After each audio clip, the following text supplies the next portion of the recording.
You are not paid to live. You are paid to return. That is the first thing most people never understand. They think money enters their life as a reward for effort, for discipline, for sacrifice, but in the system, money does something more important than reward. It resets tolerance. It arrives just in time to make continuation possible again. Just enough to keep collapse from reaching the surface. The rent gets covered, the account survives. The body unclenches for a moment, and suddenly the person can go back to the same structure that was draining them. That is not freedom. That is recovery calibrated for re-entry. The system does not need people destroyed. Destroyed people stop functioning. It needs them restored to the exact level where they can keep participating. That is why money matters so much. Not because it makes life luxurious, because it keeps collapse delayed. A person who is fully broken cannot perform. A person who is fully free cannot be reliably managed. So the ideal human being is neither. The ideal human being is tired, but not finished. Pressured, but not gone. Aware, but still returning. That is the design. You are given enough to survive the month. Never enough to stop needing the next one. It is not only keeping you alive, it is keeping you available. You are not paid to become free. You are paid to remain inside the loop, without collapsing fast enough to scare the machine. The system does not fear poor people. It fears people with rooms. That is the misunderstanding. People think control is strongest when people have nothing. But a person with absolutely nothing left can become chaotic, unpredictable, detached from consequence, which makes it dangerous. But too much room creates another threat: refusal. Room allows interruption. It lets people say no, walk away, pause long enough to see what they are inside. And once that happens, obedience weakens. Because disobedience can be absorbed. That is why the system does not simply manage money, it manages margin. Margin matters more than income, because income can be trapped, spent before it lands, pulled into obligations before it becomes choice. It moves through the person without changing their position. But margin changes behavior. Margin creates distance between a person and immediate fear. And once fear is not immediate, control loses precision. A person becomes harder to steer, slower to obey, harder to rush, less willing to tolerate humiliation just to remain operational. That is why the system works best when people have enough to remain invested, but not enough to become independent. The bills keep coming, and walking away is not a decision. It is a cost that has to be survived. That is the perfect zone. Not starvation, not abundance, dependency. A state where the person still has something to lose, but not enough room to challenge the structure that keeps threatening loss. That is why so many people appear functional while living one disruption away from panic. They are not secure, they are calibrated, and calibrated people do not need to be controlled. They regulate themselves. The pressure stays constant, low enough to tolerate, high enough to limit. So every decision shrinks. And when decisions shrink, so does resistance. The most controlled person is not the poorest person.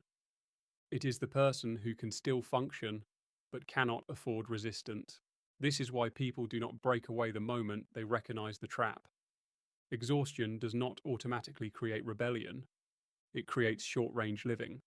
A tired mind does not ask, "What structure am I inside?" It asks, "How do I get through tomorrow?" And that is where the system becomes efficient. Because money does not only reward effort, it postpones consequence. Most people do not sell their labor. They sell their ability to interrupt their own collapse. Every month, pressure begins building again. Bills return, deadlines return, dependence returns. And then money arrives not as liberation, but as delay. That is why the structure holds. It does not need everyone convinced.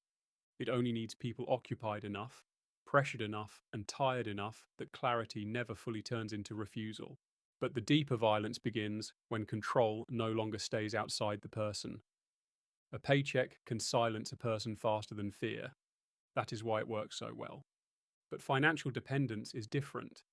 It enters life wearing legitimacy, responsibility, career, stability, support, and hidden inside all of that is one of the most effective control mechanisms ever built. Because the system does not need to punish you every time you resist. It only needs you to remember what resistance might cost. That memory is enough. Enough to make you quieter, to delay the truth. Enough to make you stay polite inside conditions that should produce rejection. This is how control becomes internal. No one has to say, do not speak. You calculate it yourself. No one has to say, do not leave. You already know how expensive leaving is. That is why dependency is so advanced. It converts external force into internal regulation.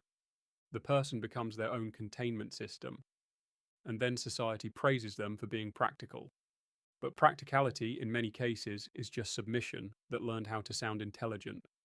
The system does not have to dominate loudly when people have already learned to self-edit in exchange for continuity. And money is the perfect instrument for that, because people do not experience it as censorship. They experience it as survival, and this is where the full shape of the system appears. The system does not rent you a life, it rents you recovery. A little rest, a little money, a little distance from panic, then back into pressure, demand, back into the structure that makes recovery necessary. This is the cycle. And once you see it, you realize something brutal. For many people, rest is not a path out. Rest is maintenance. It exists so the person can be restored just enough to keep surviving what is wearing them down. That is why weekends do not save them. Vacations do not save them. Short breaks do not save them.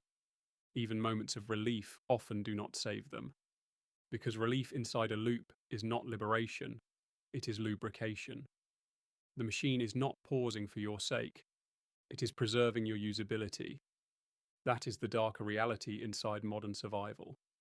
You are not always being built. You are often being repaired for reuse. And money sits right at the center of that process.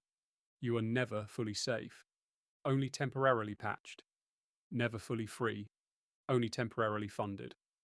That is why so many people feel like they are living but never arriving. Because the system is not organized to finish your struggle. It is organized to keep your struggle manageable enough to continue monetizing your participation. You are not saved, you are stabilized for continued use.